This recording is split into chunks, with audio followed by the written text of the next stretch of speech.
Sa patuloy na pinaigting na kampanya ng pulisya laban sa iligal na droga, matagumpay na nasabat ang mahigit 3 milyong pisong halaga ng hinihinalang shabu mula sa dalawang hinihinalang high-value individual sa ikinisang buy-bust operation sa Barangay Arevalo, Iloilo City.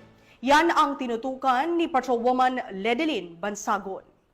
Estado ang dalawang hinila ang high-valued individual sa isang matagumpay na buy-bust operation na sinagawa sa distrito ng Arevalo, Iloilo City, bandang alas 10:24 ng gabi noong ika-26 ng Hulyo taong kasalukuyan. Sa panayam kay Police Captain Glenn Suliman, Officer in Charge ng Regional Police Drug Enforcement Unit 6, kinilala ang mga suspect sa mga alias na Binsoy, residente ng Zone 6, Kalumpang Molo at alias RM, residente naman ng Zone 8 sa parehong barangay. Unang nabentahan ng mga sospek ang isang undercover operative na isang sachet ng hinilaang shabu na nagkakalaga ng 12,000 piso.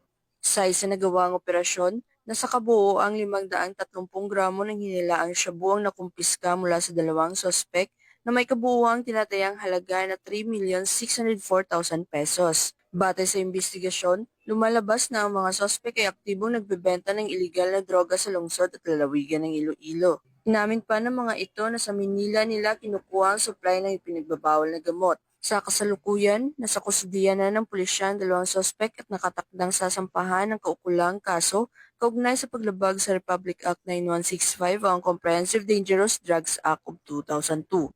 Patuloy ang investigasyon ng mga otoridad upang matukoy pa ang iba nilang kasabwat sa illegal na drug trade. Sa matagumpay na operasyong ito, nagpapakita lamang ng mas pinaigting na kampanya ng kapulisan laban sa iligal na droga upang mapanatili ang kayusan sa komunidad. Hinihikayat din ang publiko na makipagtulungan sa mga otoridad at agad din sumbong ang anumang kahinahinalang aktibidad sa kanilang paligid. Mula dito sa Police Regional Office 6, ako ang inyong Police News Network Correspondent, Patrolwoman Ledelyn Bansagon, alagad ng batas, tagataguyod ng Balitang Pulis.